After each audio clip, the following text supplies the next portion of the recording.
When a Hollywood legend walks onto a late-night stage, you expect respect. But what happens when the host decides to tear down a legacy for laughs?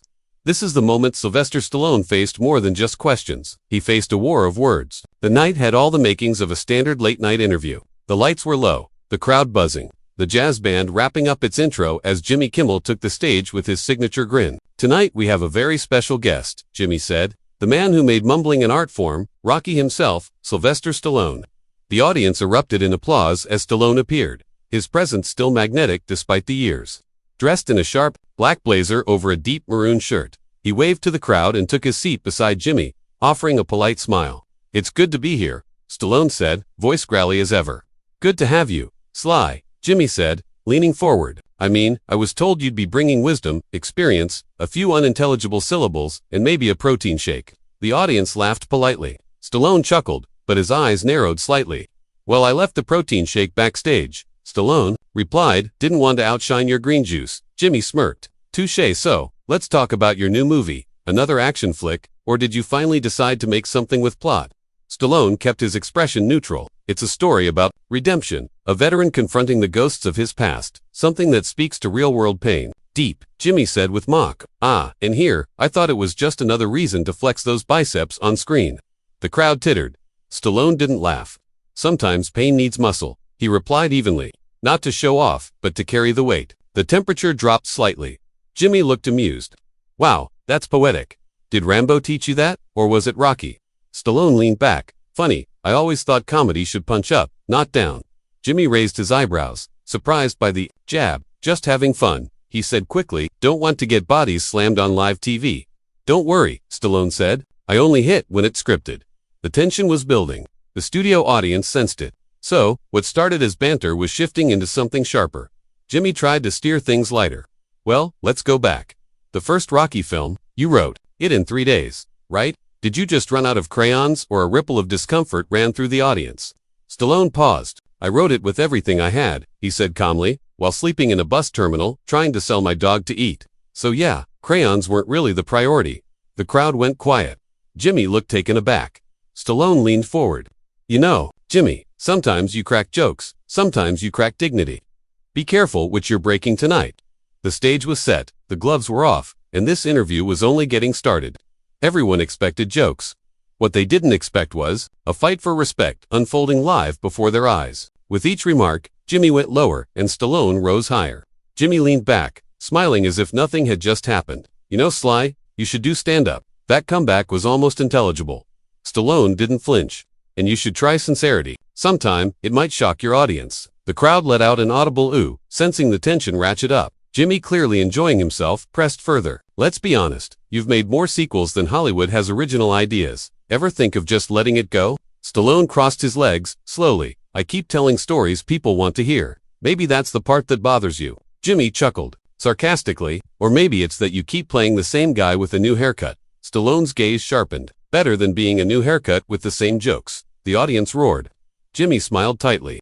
Okay, touché, but seriously, isn't there a part of you that worries people only see you as a punchline?" Stallone leaned in.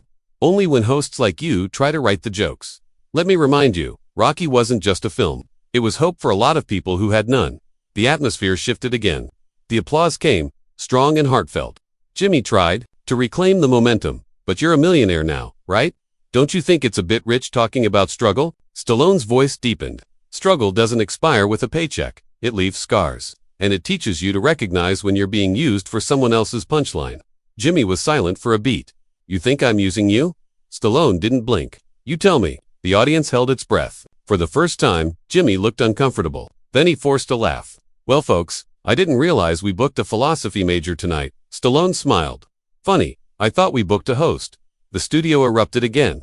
Jimmy clenched his jaw. The game was changing, and he was no longer winning. He scrambled for a new angle. "So, how do you respond to critics who say your career is just nostalgia now? That without the past, you're not much in the present?" Stallone's tone turned colder. "Critics talk, legends work, and I don't need to relive the past. I built it." There was a pause. The audience, nearly breathless, burst into thunderous applause. It wasn't just support, it was respect. Jimmy finally leaned forward, trying one last time. "Come on, Sly, can't you take a joke?" Stallone's smile faded. "Can you take the truth?" Silence, the kind that swallows a room whole. And then Jimmy looked at the camera, forcing a grin. We'll be right back after this short break.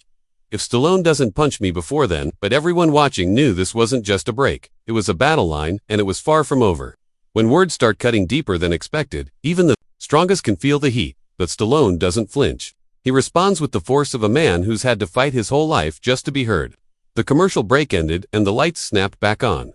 Jimmy straightened his jacket and put on his polished grin. We're back with the one and only Sylvester Stallone, he said. Voice therapy. The man, the myth, the what is it now? 80-something-year-old action figure. Stallone let the audience laugh unmoved. Better to be molded in stone than made of plastic. Jimmy.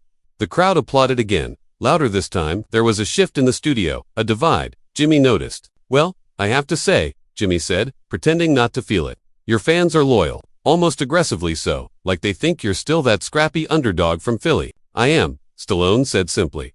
I just wear better shoes now. Jimmy scoffed. But come on, Sly, haven't we moved past the whole underdog thing? Isn't it time to hang up the gloves? Literally and metaphorically. Stallone looked him straight in the eye. You ever tell a soldier to hang up his boots because the war makes you uncomfortable? Jimmy blinked. The air got heavy. I don't think making a Rocky IX qualifies as war. It does when you're fighting cynicism, apathy, and the belief that people like me can't still inspire. The audience burst into applause. Stallone's voice, steady and calm, carried weight. Jimmy attempted another jab. So, what you're saying is, it's not ego, it's mission. No, Stallone said, it's responsibility to remind people that you don't stop because the world tells you to. You stop when you decide you're done. Powerful words. Jimmy nodded, then added quickly. Spoken like a man trying to sell a box office ticket, Stallone's eyes hardened. You know, Jimmy, you keep trying to turn this into a punchline. Maybe because deep down you're afraid someone might take me seriously. The crowd erupted. Jimmy sat back visibly, rattled now. You want to know what scares me? Sly, Jimmy said, finding calm. It's that people think your on-screen persona is who you are. That Rocky is real. Stallone leaned forward slowly. Rocky is real, not just because I wrote him, but because millions of people saw themselves in him. He's a mirror. Jimmy, something. You clearly avoid looking into the silence that followed wasn't awkward. It was electric. The tension had crystallized, and everyone knew it was going to explode. There's a point when even the most composed man decides enough is enough. And when Sylvester Stallone stood up, the entire world watched. The air was lead when Jimmy leaned back and said, So Sly, what's next?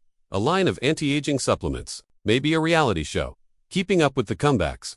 The audience chuckled weakly, but there was hesitation now. They felt it. The moment had changed. Stallone exhaled slowly. You know, Jimmy, it's funny. You sit in that chair and poke fun like it's armor. But at some point, the jokes stop being clever and start becoming noise. Jimmy shrugged.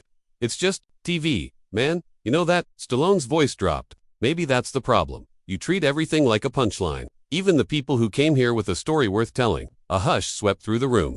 Jimmy chuckled nervously. Don't be so sensitive, Sly. You've taken real punches.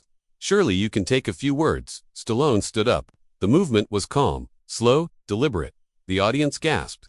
I've taken enough, he said, and I've given enough to this industry, to this audience, to the spirit of what real storytelling is about.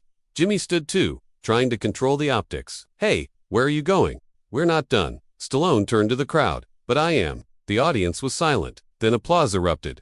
Not out of shock, out of solidarity. Jimmy tried to laugh it off. Don't worry, folks. Next week, we'll have someone with a sense of humor.